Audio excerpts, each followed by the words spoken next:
I've been struggling with acne since I was 16, and only recently, now that I've turned 22, have I gone through this patch where my skin has been clear. And today I'm going to be telling you about my journey to getting rid of acne, because over the years I've literally been through it all, medication, Roaccutane, trimethoprim, all of it. I want to share with anybody who's currently, trying to get rid of acne, what worked for me, what I learned along the way, what I'd do differently if I could, change what I did back then to get rid of it quicker, because I know firsthand how painful it is to have acne. Like, one more spot can ruin your whole day, all stuff like that. And this is also going to serve as a skincare routine video for anybody who wants to have good skin, because that has been requested from me very recently. A lot of people say skincare routine for guys is underrated, and of course I should say I am no medical professional. If you do need help, please go seek medical advice. I'm simply saying what I did. It might not work for you. I can't be responsible. My acne got really bad when I was in sixth form. I pretty much, was chilling. I went to a new sixth form, confidence sky high. One day I started getting acne and it spread all across my face.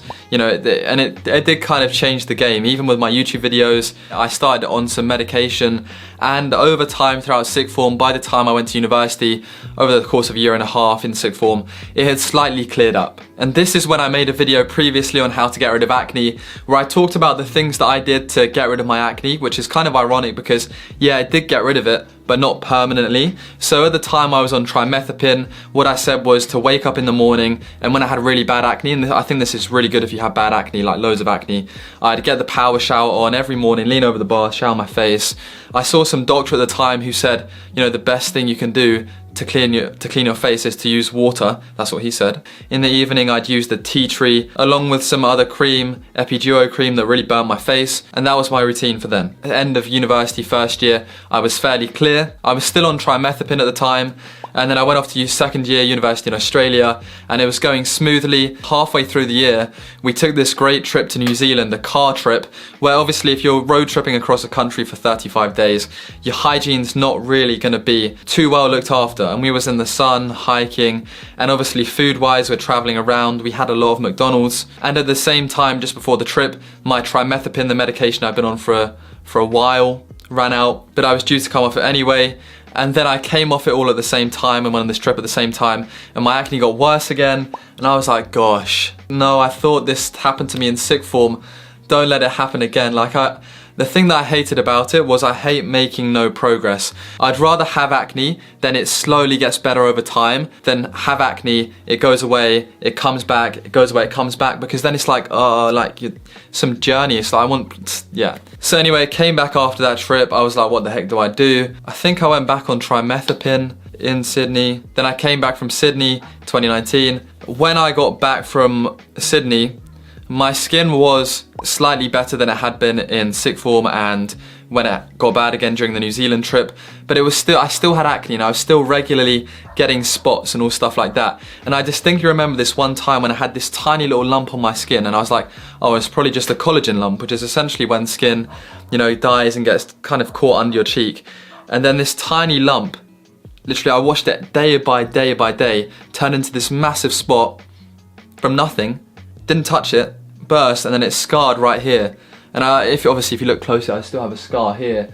And I was like, allow it, why is this happening? Like, I've been good, I didn't touch it. And it was just the point where, although my acne wasn't visibly as bad anymore, every time I get like a little lump on my skin or a little spot, it would seem to be like it was a lot more intense. Previously I'd have loads of spots, semi-intense, but they rarely seem to scar loads and loads, but these ones were scarring. I was like, okay, I need to go to doctors, as I was saying. So then I went to the doctors, saw a specialist, he put me on the course of Roaccutane. This is just before third year, so this is about a year and a half ago. Now, obviously at the same time throughout this, I was at the point where I was sick of acne, and I had done loads of research over time about everything, but this is the period in my life when I was like, you know what? I'm meant to be in prime time, prime life. Most people, this goes for this acne disappears at 19 sort of thing latest. And I was like 20, 21 and I still had it. So I was like, cool, I need to do something about this. Obviously researched stuff again, read the same articles I previously read, but started looking into alternatives, because previously, I've cut out protein powder, whey protein powder, because I'm sure that the artificial protein powder was making my skin worse. I had cut down milk and cheese, but for me that never really affected my diet. Alcohol definitely did affect my skin, so I always was cautious throughout my time to, especially after sixth form, to limit casual drinking just so that I don't get spots. But it was mainly once I got back from Australia, just before and after I started Roaccutane, that I took the diet thing very seriously. Now I think one thing that I remember learning is that spots are caused by stuff like insulin spikes, and these spikes can be caused by hormones when your body's developing, or if you, let's say, consumed all your food at once in the space of an hour, let's say for the day's food, that would cause a massive spike and then it would go down, but during that spike you could get a spot. So I started learning all about this side of things. And then equally, to maintain sort of insulin levels, you can go on runs, to reduce levels, you can drink loads of water. So previously with my acne, I was really trying to work outside in, face wash, etc, etc. But I think the biggest breakthrough with it was that I was working outside in, but the reality is that for acne it's inside out, is what I found. So I needed to truly stop acne, I think I needed to clean the insides of myself so that it wasn't pushing stuff and spots out to the outside. But obviously the specialist that I saw, who was great at Guy's Hospital, he said that diet doesn't really influence your skin that much. So it obviously depends person for person. So yeah, here I was, previously been on several medications because you have to go through, I think, 3 trials of other antibiotics to get Roaccutane. And then after a while, I had to have blood test after blood test. They said I could go on Roaccutane, got Roaccutane, and at the same time I was researching diet and stuff. So at this point forward, I started Roaccutane and my diet changed dramatically. I was super strict on 1 goodie a day max. I tried to really consume foods that, if you look on the front of them, I made sure that saturates, fat and sugars were green or orange.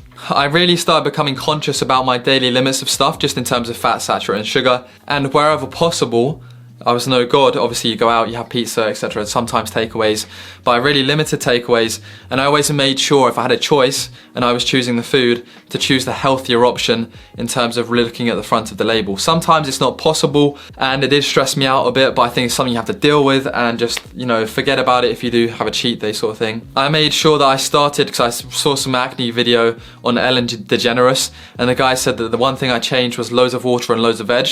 So I did start piling vegetables on my plate. This was all at the same time as starting Roaccutane, and then I religiously had green tea 1 cup a day every day in the evening, because that's got a lot of antioxidants, antitoxins.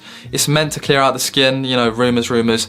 And ever since that sort of Roaccutane starting period, my diet's improved dramatically. My green tea consumption has been 1 a day. I've maintained the gym and sport, and I always have a massive water bottle with me anywhere I go, and I easily drink over the recommended litres per day. I also started taking vitamin C tablets, vitamin C supplements, because vitamin C is good for the immune system. It's all about collagen and restoring the strength in the collagen, so it kind of helped with any scars.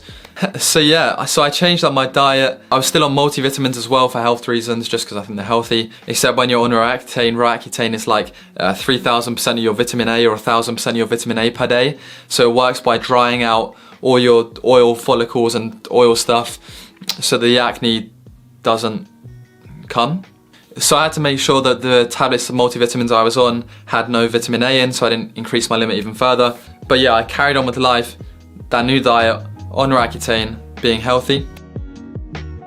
Side effects for me for Roaccutane, obviously, I felt like some days you naturally feel bad days and some days you have good days. When I did feel a bad day, I was aware that the tablets I was on could partially be causing this, but I was kind of strong enough to go, no, this is much better for the greater good, and heck, I'll probably be feeling like this even if I wasn't on Roaccutane. So obviously there's that kind of boundary of what's the overlap. For me, I don't really think Roaccutane had any massive side effects, especially in terms of mood and stuff like that. And my nose was a bit more sensitive, especially to nosebleeds, and my lips became very dry, which I was dating this girl at the time, and now my girlfriend, and it was just a bit of a madness because my lips would always be dry, and it was like I had to Vaseline. I had like three pots of Vaseline everywhere I went, and she was probably like, what the heck, why are his lips so dry, why has he got so much Vaseline? It was just a bit of a mess. But then over time I religiously stuck to the Roaccutane, while at the same time my skincare routine was to wash my face in the morning still with the shower, dry it, tablets, good healthy diet in the evening, shower, either use Cetaphil Gentle Oil Skin Cleaner, Cetaphil Gentle Cleanser, Tea Tree Face Wash. I'll put a link to it down in the description below. There's like this Amazon page with all of the stuff I use to clear my acne. And then occasionally I would use a Aztec Healing Face Mask, the Aztec Clay, and I would kind of alternate every day in the evening between what one of them I used. And then I would always make sure to moisturize my face with the Cetaphil moisturizer, because that has the component that goes down into your skin and actually moisturizes it. When I was in first and second year for university, for some reason I decided not to moisturize my face, because I was like, great, this is drying out my skin. I feel tight skin. You know, that dryness must be helping dry my acne out, so I won't moisturize. But I should have moisturized, basically. That was the mistake I made. But yeah, so we're on to third year, Roaccutane. The face wash is a link below. I basically powered through with that. Finished my Roaccutane about 3 months ago. When I finished my Roaccutane, my skin was definitely a lot clearer. While I was on it, I still had a fair few spots, nowhere near as bad as it has been, but enough to say that, you know, you've got spots. But then after I kind of finished up on it, there was a bit of a few spots came up after I finished, and I was like, oh, please, can I go back on Roaccutane? Please, I'm addicted. I don't want acne again. Please let me on it. And he's like, bro, just rest. Take a chill. This is normal. See how you get on in the next few months, and then come back to me if it's still there. And I was like, okay, I don't want it to go. Like, you know, I was panicking, because fuck, man, acne's tough. And also, like, I want to start making progress in my life, and I feel like it was really mentally hindering me, and I'd be like, oh, I didn't get it because I have acne. Oh, I get this if I had acne. And it's like, I don't want it to come back. Luckily, after a month, my acne did start getting better again. And over the last few months, this is where it's coming to now, my acne and my skin has been a lot better. I'm also on this now, which I've almost finished, this Differin 0.1% cream, adapalene. This is for post Roaccutane and stuff like that, to control, you know, scars and all stuff like that, and to help the skin. And that brings us to today, where my routine, even though I've finished Roaccutane, is still green tea every day, healthy diet. I'm looking at what is on the front of the packaging. I'm washing my face now. I've been a bit lazy, not in the morning, but only in the evening. Still alternating between the products I've linked down in the description below, between exfoliator, gentle cleanser, gentle oil cleanser, and Tea Tree 1 Aztec Clay. I've been doing that for the last 3 months, and then applying my cream there, which I got from the GP every few days. And that is why my skin is currently clear. So that is the complete journey of my skin. Wow. Whew. And let me tell you, if you've got acne right now, you've probably watched to the end of this video, because that's how badly you want to get rid of it. Like, I feel how badly you want to get rid of it, because I went through everything as well. And I say that, you know, just don't worry too much, as hard as it is. There's so many great surgeries and all stuff like that that will help you get rid of scars. Another thing that I noticed is that when my hormones fully started finishing and laying down, when my beard started growing at a faster rate, that's another correlation that I believe my acne started disappearing with. So who knows if it was all hormones, who knows if my diet and medication actually worked. Maybe it was just me finishing my hormones and my beard coming through. There's so many different things to consider and think about, but I've told you everything I've did that helped me get rid of my acne, and I've told you my skincare routine if you think I've got nice skin and you want to follow. Honestly, I never thought I'd have clear skin like this a few years ago. I am grateful. Let me know any problems or anything like that below, but click the link in the description. It is my Amazon affiliate link, my Amazon page. It's just easier like that. I get 1% commission from whatever you buy. For transparency. Thank you very much, guys. Leave a like, subscribe, and I'll catch you again soon. All up in my head, that's how I behave. Passing up the same, waking up the same. All up in my head, that's just how I behave.